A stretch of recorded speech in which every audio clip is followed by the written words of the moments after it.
ಯಜಮಾನ ಯಜಮಾನ. ಯಾಕೋ ರಘು ಅಷ್ಟೊಂದು ನಿನಗೆ ನೀನೇ ಮೋಸ ಮಾಡ್ಕೊಳ್ತಿದ್ಯಾ? ಮನ್ಸಲ್ಲಿ ಜಾನ್ಸಿ ಮೇಡಮ್ ಬಗ್ಗೆ ಅಷ್ಟೊಂದು ಪ್ರೀತಿ ಇಟ್ಕೊಂಡು ನಿಮ್ಮ ಬಗ್ಗೆ ನನಗೆ ಯಾವ ಅಭಿಪ್ರಾಯ ಇಲ್ಲ ಅಂತ ಹೇಳಿದ್ರೆ ನಿನ್ನ ಮನ್ಸಾದ್ರೂ ಹೇಗೋ ಬಂತು? ಅದು ಬಿಟ್ಟು ಬೇರೆ ಆಪ್ಷನ್ ಏನೋ ಇದೆ.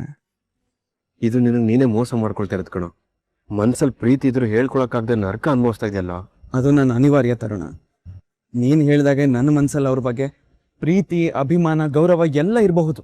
ಆದರೆ ಅವ್ರನ್ನ ಹೆಂಡತಿಯಾಗಿ ಅಕ್ಸೆಪ್ಟ್ ಮಾಡೋ ಮನ್ಸಿದ್ರು ಕೂಡ ಅವ್ರ ಹತ್ರ ಹೇಳೋ ಅಧಿಕಾರ ಆಗಲಿ, ಅವ್ರ ಜೊತೆ ಬದುಕೋ ಅಧಿಕಾರ ಆಗಲಿ ನನಗಿಲ್ಲ. ನಿನ್ನ ಮೇಜರ್ ಪ್ರಾಬ್ಲಮೇ ಇದು ಕಣೋ. ನಿನ್ಗೆ ಅಧಿಕಾರ ಇಲ್ಲ ಅಂತ ಯಾಕೋ ಅನ್ಕೊಳ್ತೀಯಾ? ನೀನು ಜಾನ್ಸಿ ಮೇಡಮ್ಗೆ ತಾಳಿ ಕಟ್ಟಿರೋ ಗಂಡ. ಇರ್ಬೋದು ತರುಣ, ಆದರೆ ನಾನು ಅನಿತಾ ಅವ್ರನ್ನ ಮದುವೆ ಆಗ್ತೀನಿ ಅಂತ ಮಾತು ಕೊಟ್ಟಿದ್ದೀನಿ. ನಮ್ಮ ಮನೆಯವ್ರಿಗೆ ನೀವು ಹೇಳ್ದಾಗೆ ಕೇಳ್ತೀನಿ ಅಂತ ಪ್ರಾಮಿಸ್ ಮಾಡಿದ್ದೀನಿ.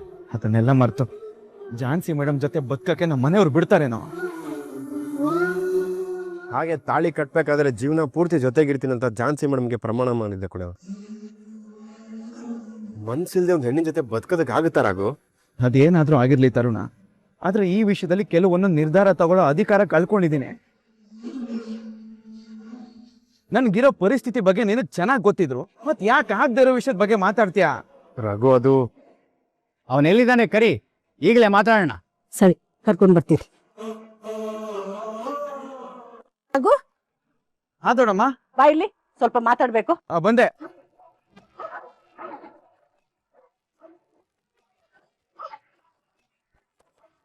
ಜಾನ್ಸಿ ಮೇಡಮ್ ಬಗ್ಗೆ ಇಷ್ಟೊಂದು ಆಳವಾಗಿ ಪ್ರೀತಿ ಇಟ್ಕೊಂಡು ಅದು ಹೇಗೆ ಮುಕ್ಕೋಡ ಹಾಕೊಂಡು ಬದುಕ್ತಾ ಇದ್ದಾನೋ ಆ ದೇವ್ರಿಗೆ ಗೊತ್ತು. ರಾಘು, ನಿನ್ ಮನ್ಸಲ್ಲಿ ಒಂದ್ ಸ್ಥಾನ ಕೊಟ್ಟು ನನ್ ಮೇಲೆ ಇಷ್ಟೊಂದು ಆಳವಾದ ಪ್ರೀತಿ ಇಟ್ಕೊಂಡಿದ್ಯಾ. ನನಗ್ ಅಷ್ಟು ಸಾಕು. ಈ ನಿಮ್ ಮನೆಯವ್ರ ಮನ್ಸ್ನ ಗೆಲ್ಲೋದು ನನಗ್ ದೊಡ್ಡ ಮ್ಯಾಟ್ರೇ ಅಲ್ಲ.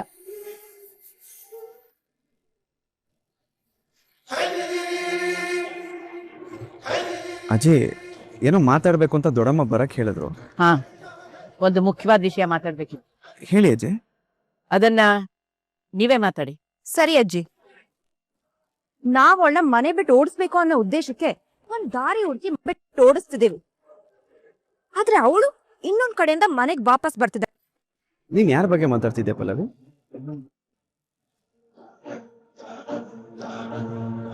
ರಾಘು, ಏನೋ ಹೀಗೆ ಕೇಳ್ತಾ ಇದೀಯಾ? ನಾವು ಮನೆ ಬಿಟ್ಟು ಓಡಿಸ್ಬೇಕು ಅಂತಿರೋದು ಜಾನ್ಸಿ ಅನ್ನೋದು ನಿನ್ ಮರ್ತಾಗಿದೆ.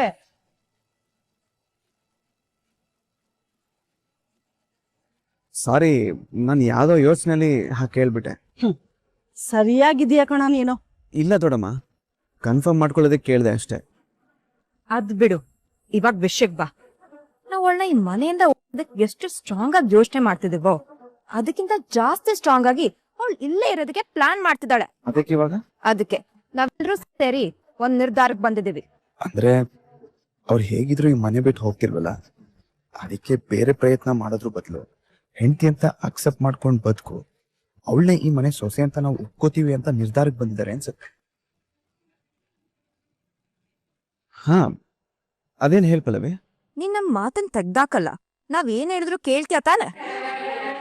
ಏನಮ್ಮ ಹೀಗೆ ಕೇಳ್ತೀಯ? ನಮ್ಮನೆ ಮಕ್ಕಳು ಮನೆಯವ್ರ ಮಾತನ್ನ ಹೇಗ್ ಧಿಕ್ಕರಿಸ್ತಾರೆ? ಮಾತಿಗೆ ಮೂತಿ ಇಲ್ದೇ ಇರ್ಬೋದು, ಆದ್ರೆ ಒಂದು ಮೌಲ್ಯ ಇದೆ. ಅಂದ್ರೆ ಅದಕ್ಕೆ ತಕ್ಕ ಬೆಲೆ ಕೊಡೋದು ನಮ್ಮ ರಾಘುಗೆ ಗೊತ್ತಿದೆ. ಅದ್ರಲ್ಲೂ ನಮ್ ರಾಘು ಯಾವತ್ತಾದ್ರೂ ಮಾತು ಬೇರ್ತಾನ? ಮಾತು ತಪ್ಪದ ಮಗ ಅನ್ನೋದಕ್ಕೆ ಉತ್ತಮ ಉದಾಹರಣೆನೆ ನನ್ ಮಗ ರಾಘು. ಬೇಕಾದ್ರೆ ನಮ್ಗೋಸ್ಕರ ಬಾವಿಗೆ ಹಾರು ಅಂದ್ರು ಕಣ್ ಮುಚ್ಕೊಂಡು ಹಾರು ಬಿಡ್ತಾನೆ. ಹಾ ಪಲ್ಲವಿ, ನಿನಗೆ ಯಾಕೆ ಡೌಟು? ನಿನ್ ಮಾತು ನನ್ ಮೀರಲ್ಲ, ಅದೇನ್ ಹೇಳ್ಬೇಕು ಹೇಳು. ಅದೇ ಅಣ್ಣ, ಅವಳು ಹೇಗಿದ್ರು ಹೋಗೋ ತರ ಕಾಣಿಸ್ತಿಲ್ಲ. ಅದಕ್ಕೆ ನಿನ್ ಕಡೆಯಿಂದ ಅವಳಿಗೆ ಡಿವೋರ್ಸ್ ಕೊಡ್ಸೋಣ ಅಂತ ಅನ್ಕೊಂಡಿದೀವಿ.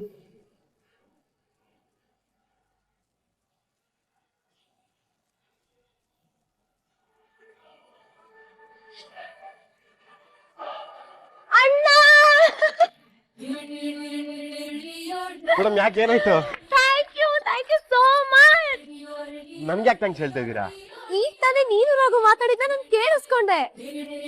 ರಾಘು ಮನ್ಸಲ್ಲಿ ನನ್ ಬಗ್ಗೆ ಇಷ್ಟೊಂದು ಪ್ರೀತಿ ಇದೆ ಅಂತ ನನಗ್ ಗೊತ್ತೇ ಇರ್ಲಿಲ್ಲ. ಅವನನ್ನ ಇಷ್ಟು ಆಳ್ವಾಗಿ ಪ್ರೀತಿ ಮಾಡ್ತಾನೆ ಅಂತ ಗೊತ್ತಾಗೋ ಮಾಡಿದ್ದೆ ನೀನು. ನಿಜ ಹೇಳ್ಬೇಕು ಅಂದ್ರೆ ಇವತ್ತಿನ ನನ್ ಖುಷಿ ಕಾರಣ ನೀನು. ಅವ್ನ್ ಮನ್ಸಲ್ಲಿರೋದನ್ನ ಅವ್ನು ಹೇಳ್ಕೊಂಡಿದ್ದಾನೆ, ಅದಕ್ಕೆ ನನ್ಗೆ ಯಾಕೆ ಥ್ಯಾಂಕ್ಸ್ ಹೇಳ್ತಾ ಇದ್ದೀರಾ ಮೇಡಮ್? ರಾಘುಗ್ ಬಿದ್ದ ಕನ್ಸಿನ ವಿಷಯ ಅವ್ನ್ ನಿನಗೆ ಹೇಳದ್ನ? ಅದನ್ನ ನೀನ್ ಬಂದ್ ನನಗ್ ಹೇಳಿಲ್ಲ ಅಂದಿದ್ರೆ ನಾನು ಅವನ ಹತ್ರ ಮಾತಾಡ್ತಾನೆ ಇರ್ಲಿಲ್ಲ. ಅವ್ನ್ ಹೀಗೆಲ್ಲ ಅವ್ನ್ ಫೀಲಿಂಗ್ಸ್ ಎಕ್ಸ್ಪ್ರೆಸ್ ಕೂಡ ಮಾಡ್ತಿರ್ಲಿಲ್ಲ. ಇವತ್ ಮಾತ್ರ ಅಲ್ಲ, ಮೊದ್ಲಿಂದನು ನಾವಿಬ್ಬರ ಬಗ್ಗೆ ಪ್ರತಿಯೊಂದ್ ವಿಷಯನೂ ಅಬ್ಸರ್ವ್ ಮಾಡ್ಕೊಂಡ್ ಬಂದಿದ್ದೆ ನೀನು. ಅದ್ಯಾವ ದೊಡ್ಡ ವಿಷಯ ಮೇಡಮ್, ನೀವಿಬ್ರು ಸಂತೋಷವಾಗಿರ್ಬೇಕು ಅಂತ ಬಯಸೋರಲ್ಲಿ ನಾನು ಒಬ್ಬ ಅಷ್ಟೇ. ನೀನ್ ಅಷ್ಟಕ್ ಮಾತ್ರ ಸೀಮಿತ ಆಗಿಲ್ಲ, ಆ ಪ್ರಯತ್ನ ಮಾಡಿದವರಲ್ಲಿ ನೀನು ಮುಖ್ಯವಾದವನು. ರಾಘು ಮನ್ಸಲ್ಲಿದ್ದ ಪ್ರೀತಿನ ಬಡ್ದೆಪ್ಸಿ ಅವ್ನ್ ಭಾವನೆಗಳನ್ನ ಎಕ್ಸ್ಪ್ರೆಸ್ ಮಾಡ್ಕೊಳ್ಳೋ ಹಾಗೆ ಮಾಡಿದ್ದೆ ನೀನು. ಆ ರಾಮ ಸೀತಾ ಒಂದಾಗಕ್ಕೆ ಆ ಚಿಕ್ಕ ಹಳ್ಳಿ ಕೂಡ ಸೇವೆ ಮಾಡಿತ್ತಂತ ನಾವು ಕೇಳಿದೀವಿ. ಅಂತದ್ರಲ್ಲಿ ಒಬ್ಬ ಒಳ್ಳೆ ಫ್ರೆಂಡ್ ಆಗಿ ನಾನು ಅಷ್ಟು ಮಾಡಿಲ್ಲ ಅಂದ್ರೆ ಹೇಗೆ ಮೇಡಮ್? ಅದಕ್ಕೆ ಥ್ಯಾಂಕ್ಸ್. ರಾಘು ನನ್ನ ಪ್ರೀತಿ ಮಾಡ್ತಿದ್ದಾನಂತ ಗೊತ್ತಾಗಿದ್ದೆ ನಿನ್ನಿಂದ. ನನಗ್ ಒಳ್ಳೇದಾಗ್ಬೇಕು, ನಾವಿಬ್ರು ಚೆನ್ನಾಗಿರ್ಬೇಕು ಅಂತ ನೀನೊಬ್ಬ ಅಣ್ಣನ್ ರೀತಿ ನನಗೆ ಸಹಾಯ ಮಾಡ್ತಿದ್ಯಾ. ಒಟ್ನಲ್ಲಿ ನೀನ್ ನನ್ ಪಾಲಿಗೆ ಆ ದೇವ್ರು ಕೊಟ್ಟ ಅಣ್ಣ.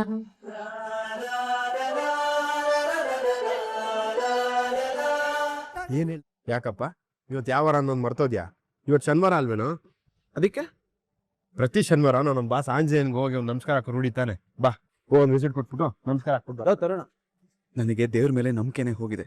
ಯಾವ ದೇವ್ರು ಏನು ಇಲ್ಲ ಅನ್ಸತ್ತೆ. ಇದ್ದಕ್ಕಿದ್ದಾಗೆ ಈ ತರ ಒಪಿನಿಯನ್ ಯಾಕೋ? ಇನ್ನೇನು ಮತ್ತೆ, ಆ ದೇವ್ರು ನನಗೆ ಏನ್ ಕೊಟ್ಟಿದ್ದಾನೆ ಅಂತ ಬರ್ಬೇಕು. ನನ್ನ ಜೀವನದಲ್ಲಿ ಇಷ್ಟೆಲ್ಲ ಆಟ ಆಡ್ತಿರ್ಬೇಕಾರೆ ಅವನ್ನ ಬಂದು ಏನ್ ಕೇಳ್ಕೋಬೇಕು? ದೇವ್ರಿಂದ ಏನೂ ಒಳ್ಳೇದಾಗಿಲ್ಲ ಕಣೋ. ಲೋ ದಡ್ಡ, ಆ ದೇವ್ರು ಇನ್ನೂ ಏನೋ ಕೊಡ್ಬೇಕು ನಿನ್ಗೆ. ನಿನ್ ಜೀವನದಲ್ಲಿ ಎಲ್ಲಾನು ಕೊಟ್ಟಿದ್ದಾನೆ, ಆದ್ರೆ ಅದನ್ನ ಸರಿಯಾಗಿ ಅರ್ಥ ಮಾಡ್ಕೊಳ್ದೆ ಒದ್ದಾಡ್ತಿರೋದು ನೀನು. ಲೋ ರಾಘು, ಆ ದೇವ್ರು ಅಕ್ಕಿ ಬೇಳೆ ನೀರು ಬೆಂಕಿ ಎಲ್ಲಾನು ಕೊಟ್ಟಿದ್ದಾನೆ, ಅದನ್ನ ಅಡ್ಗೆ ಮಾಡ್ಕೊಂಡು ತಿನ್ಬೇಕಾಗಿರೋದು ನಾವು. ಅದು ಬಿಟ್ಟು ನೀನು ಆ ದೇವ್ರೆ ಬಂದ್ ಮಾಡ್ಕೊಡ್ಲಿ ಅಂದ್ರೆ ಹೇಗೋ? ಎಲ್ಲಾನು ಆ ದೇವ್ರೆ ಮಾಡಂಗಿದ್ದಿದ್ರೆ ನಿನಗೊಂದು ತಲೆ, ಆ ತಲೆ ಒಳಗೊಂದು ಮೆದುಳು, ಅದಕ್ಕೆ ಯೋಚನೆ ಮಾಡೋ ಶಕ್ತಿ ಕೊಟ್ಟಿರೋದು. ಸರಿ ಯಾವ್ದು ತಪ್ಪು ಯಾವ್ದು ಅಂತ ಯೋಚನೆ ಮಾಡಿ ನಿರ್ಧಾರ ಮಾಡೋದಕ್ಕೆ.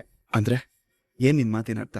ನೋಡೋ, ದೇವ್ರು ಯಾವ್ದೋ ಒಂದು ಬಲವಾದ ಕಾರಣ ಇಲ್ಲದೆ ಒಬ್ರಿಗೊಬ್ರು ಸಂಬಂಧನ ಬೆಸೆಯಲ್ಲ. ಉತ್ತರ ಧ್ರುವ ದಕ್ಷಿಣ ಧ್ರುವ ತರ ಇದ್ದಿದ್ ನೀವಿಬ್ಬರನ್ನ ಯಾವ್ದೋ ಒಂದು ಕಾರಣದಿಂದ ಒಂದು ಮಾಡಿದ್ದಾನೆ. ಝಾನ್ಸಿ ಮೇಡಮ್ ಕೊರಳಿಗೆ ನಿನ್ ಕೈಯಾರ ತಾಳಿ ಕಟ್ಸಿ ಗಂಡಸರ ಜಾತಿನ ದ್ವೇಷ ಮಾಡ್ತಿದ್ದ ಝಾನ್ಸಿ ಮೇಡಮ್ ಮನ್ಸಲ್ಲಿ ಪ್ರೀತಿ ಹುಟ್ಟಿಸಿದಾನೆ ಕಣೋ. ಅವ್ರು ನಿಮ್ ಮನೆ ಸೊಸೆಯಾಗಿ ಬಂದು ಇಷ್ಟೆಲ್ಲ ಹೋರಾಟ ಮಾಡ್ತಿದ್ದಾರೆ ಅಂದ್ರೆ ಅದನ್ನೆಲ್ಲ ಮಾಡ್ತಿರೋದು ಆ ದೇವ್ರಂತ ನೀನ್ ಅರ್ಥ ಮಾಡ್ಕೊಬೇಕು ತಾನೆ. ಅದೇ ದೇವ್ರಲ್ವೇನೋ ಈ ಮಧ್ಯೆ ಅನಿತಾ ಅನ್ನೋ ಕನ್ಫ್ಯೂಷನ್ ಶುರು ಮಾಡಿರೋದು. ಲೋ ರಾಘು, ರೋಡ್ ಅಂದ್ಮೇಲೆ ಹಳ್ಳ ದಿನ ಇದ್ದೇ ಇರುತ್ತೆ, ನಾವು ತಾನೇ ಗಾಡಿ ಹುಷಾರಾಗಿ ಓಡಿಸ್ಬೇಕಾಗಿರೋದು. ಜೀವನದಲ್ಲೂ ಅಷ್ಟೇ ಕಣೋ, ತುಂಬಾ ಅಡೆತಡೆಗಳು ಬಂದೇ ಬರುತ್ತೆ. ನಾವು ಸರಿಯಾದ ಮಾರ್ಗನ ಹುಡ್ಕೋಬೇಕು. ಕೆಲವೊಂದು ಟೈಮಲ್ಲಿ ಆ ದೇವ್ರೆ ನಮ್ಗೆ ಸರಿಯಾದ ಮಾರ್ಗನ ತೋರಿಸ್ತಾನೆ. ತಾಳ್ಮೆಯಿಂದ ಕಾಯ್ತಾ ಇರ್ಬೇಕಷ್ಟೇ. ಅಂದ್ರೆ ಇವಾಗ ನೀನ್ ಏನ್ ಹೇಳಕ್ ಹೊರಟಿದ್ಯಾ? ನೀನು ಝಾನ್ಸಿನ ಬಿಟ್ಕೊಡಕ್ ರೆಡಿ ಇರ್ಬೋದು, ಆದ್ರೆ ಝಾನ್ಸಿನ ಯಾವ್ದೇ ಕಾರಣಕ್ಕೂ ಬಿಟ್ಕೊಡಕ್ ರೆಡಿ ಇಲ್ಲ. ಝಾನ್ಸಿ ಏನಂತ ನನಗ್ ಗೊತ್ತು. ಅವ್ರಿಗೆ ಅವ್ರ ಗಂಡನ ಉಳಿಸ್ಕೊಳಕ್ಕೂ ಬರುತ್ತೆ, ಅವ್ರ ಸಂಸಾರನ ಕಟ್ಕೊಳಕ್ಕೂ ಬರುತ್ತೆ. ಇವ್ರ ನಿನ್ ದೇವಸ್ಥಾನಕ್ಕೆ ಬರಕ್ ಮನ್ಸಿಲ್ಲ ಅಂದ್ರೆ ನೀನ್ ಇಲ್ಲೇ ಇರೋ, ನಾನು ಹೋಗಿ ಬಾಸ್ಗೊಂದು ನಮಸ್ಕಾರ ಹಾಕೊಂಡ್ ಬರ್ತೀನಿ.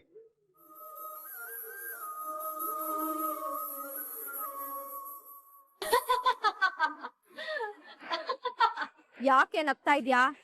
ಅರಿವಿರೋನ್ಗೆ ಕಣ್ ಸನ್ನೆ ಸಾಕು, ಅರಿವಿಲ್ದೇ ಇರೋನ್ಗೆ ಕಂಬಿ ಬೇಕು ಅಂತ ನಮ್ ತಾತ ಯಾವಾಗ್ಲೂ ಹೇಳ್ತಿದ್ರು. ಆ ಮಾತ್ ಇವಾಗ ನೆನ್ಪಾಯ್ತು, ಅದಕ್ಕೆ ನಗ್ತಿದ್ದೆ.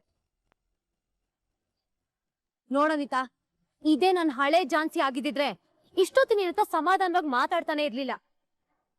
ಬಂದಿದ ತಕ್ಷಣ ಡೈರೆಕ್ಟ್ ಆಗಿ ನನ್ ಒಸ್ಸೆ ಶುರು ಮಾಡ್ಕೊಳ್ತಿದ್ದೆ. ಆದ್ರೆ ನನ್ ಗಂಡ ರಾಘು ಸ್ವಲ್ಪ ತಾಳ್ಮೆ, ತಗ್ಗಿ ಬಗ್ಗಿ ನಡಿಬೇಕು ಅನ್ನೋದನ್ನ ಅಭ್ಯಾಸ ಮಾಡ್ಸಿದಾನೆ. ಅದಕ್ಕೋಸ್ಕರ ಇಷ್ಟೊತ್ತು ನಿನ್ನ ಹತ್ರ ರಿಕ್ವೆಸ್ಟ್ ಮಾಡಿದೀನಿ. ಇಲ್ಲ ಅಂದ್ರೆ ಏನೇ ಮಾಡ್ತಿದ್ದೆ? ಒಂದು ಕ್ಷಣ ರಾಘು ಹೆಂಡತಿ ಆಗಲ್ಲ, ಸಂಪತ್ ಕುಮಾರ್ ಮೊಮ್ಮಗಳು ಝಾನ್ಸಿಯಾಗಿ ಯೋಚನೆ ಮಾಡಿ ನೋಡು. ನಾನ್ ಏನ್ ಮಾಡ್ತಿದ್ದೆ ಅಂತ ನಿನಗೆ ಅರ್ಥ ಆಗತ್ತೆ. ಆ ಝಾನ್ಸಿಗೆ ಯಾವತ್ತು ಯಾರ ಮುಂದೆನೂ ರಿಕ್ವೆಸ್ಟ್ ಮಾಡಿ ಅಭ್ಯಾಸ ಇಲ್ಲ, ಎಲ್ರನ್ನು ಡಾಮಿನೇಟ್ ಮಾಡಿನೇ ಅಭ್ಯಾಸ. ಯಾರ ಹತ್ರನು ಕೇಳ ಇಲ್ಲ, ಬೇಕು ಅಂತಿದ್ದನ್ನ ಆರ್ಡರ್ ಮಾಡಿ ಪಡ್ಕೊಂಡೆ ಅಭ್ಯಾಸ.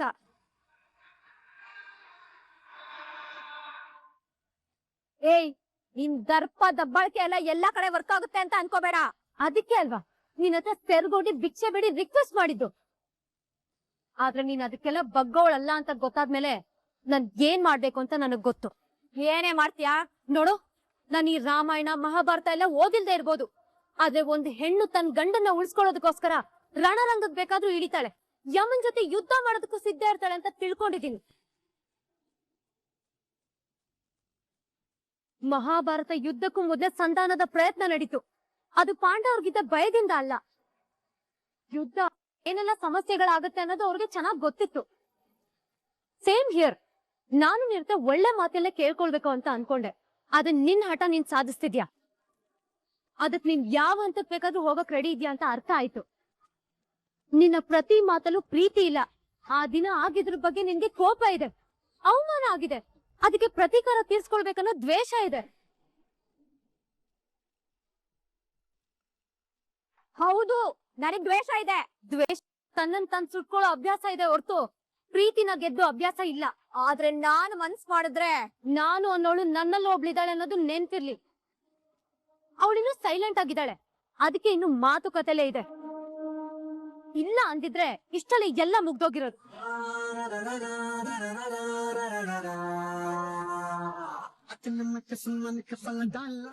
ಲುಕ್ ಅನಿತಾ, ನೀನ್ ನನ್ನವ್ರಿಗೋಸ್ಕರ ನನ್ನ ಕುಟುಂಬದವ್ರಿಗೋಸ್ಕರ ಯಾವ ಲೆವೆಲ್ಗೆ ಹೋದ್ರು ಅದಕ್ಕಿಂತ ಒಂದ್ ಲೆವೆಲ್ ಮೇಲೇನೆ ಇರ್ತೀನಿ. ರಾಘವೇಂದ್ರ ಅವ್ರ ಜೊತೆ ನನ್ನ ಎಂಗೇಜ್ಮೆಂಟ್ ಆಗಿದೆ. ಅವ್ರು ನನ್ನೇ ಮದ್ವೆ ಮಾಡ್ಕೋತೀನಿ ಅಂತ ಮಾತು ಕೊಟ್ಟಿದ್ದಾರೆ. ಯಾವ ಜಾಗದಲ್ಲಿ ನನ್ ಮದ್ವೆ ನಿಂತಿತ್ತೋ ಅದೇ ಜಾಗದಲ್ಲಿ ನನ್ ತಾಳಿ ಕಟ್ಸ್ಕೊಂಡು ನನ್ ಕೋಪನ ತೀರ್ಸ್ಕೊತೀನಿ. ರಾಘು ನನ್ ಕೊಡ್ಲಿಗೆ ಆಲ್ರೆಡಿ ತಾಳಿ ಕಟ್ಟಿದ್ದಾನೆ. ಕಾಯ ವಾಚ ಮನಸ ಪಂಚಭೂತಗಳ ಸಾಕ್ಷಿಯಾಗಿ ಜೀವನ ಪೂರ್ತಿ ಜೊತೆಲಿರ್ತೀನಿ ಅಂತ ಪ್ರಮಾಣ ಮಾಡಿದ್ದಾನೆ. ಜಸ್ಟ್ ಎಂಗೇಜ್ಮೆಂಟ್ ಆಗಿರೋ ನಿನಗೆ ಎಷ್ಟಿರ್ಬೇಕಾದ್ರೆ ಅವನ್ ಕೈಲಿ ತಾಳಿ ಕಟ್ಸ್ಕೊಂಡಿರೋ ನನಗೆ ಎಷ್ಟಿರ್ಬೇಕು. ಒಂದ್ ತಿಳ್ಕೊ, ನೀನ್ ಏನೇ ತಿಪ್ಪರ್ಲಾಗ ಹಾಕಿದ್ರು ನನ್ ಗಂಡನ ನನ್ ಬಿಟ್ಕೊಡೋ ಮಾತೇ ಇಲ್ಲ. ಅದು ನನ್ನ ಫ್ಯಾಮಿಲಿ, ಅಲ್ಲಿರೋರೆಲ್ಲ ನನ್ನವ್ರು. ಅಲ್ಲಿರೋರ್ ಒಬ್ರು ತೊಂದ್ರೆ ಆದ್ರೂ ನಾನ್ ನಿನ್ನ ಸುಮ್ನೆ ಬಿಡಲ್ಲ. Mind it. ನೀನು ದ್ವೇಷದಿಂದ ಹಠ ಸಾಧಿಸೋದಕ್ ನಿಂತಿದ್ಯಾ, ನನ್ ಪ್ರೀತಿಯಿಂದ ಪಡ್ಕೊಳ್ಳೋದಕ್ ನೋಡ್ತಿದ್ದೀನಿ. ನಿನ್ ದ್ವೇಷ ಗೆಲ್ಲೋದಕ್ಕೆ ಯಾವ್ದೇ ಕಾರಣಕ್ಕೂ ಬಿಡಲ್ಲ. ರಾಘು ಯಾವತ್ತಿದ್ರು ನನ್ನವನು. ಅಷ್ಟೇ ಅಲ್ಲ, ಪಲ್ಲವಿ ಯಾವತ್ತಿದ್ರು ಈ ಮನೆ ಸೊಸೆನೆ. Mithun, you don't worry. ಗಂಡ ಹೆಂಡತಿ ಪ್ರೀತಿಸಿ ಮದ್ವೆ ಆಗಿದ್ದೀರಾ ಅಂದ್ಮೇಲೆ ನೀವಿಬ್ರು ದೂರ ಆಗೋದಕ್ಕೂ ನಾನ್ ಬಿಡಲ್ಲ. ಪ್ರೀತಿ ಯಾವತ್ತಿದ್ರು ಗೆಲ್ಬೇಕು. ಇಂಥವ್ರ ಹಠದ ಮುಂದೆ ಸೋಲ್ಬಾರ್ದು. ಸೋಲೋದಕ್ ನಾನ್ ಬಿಡೋದು ಇಲ್ಲ.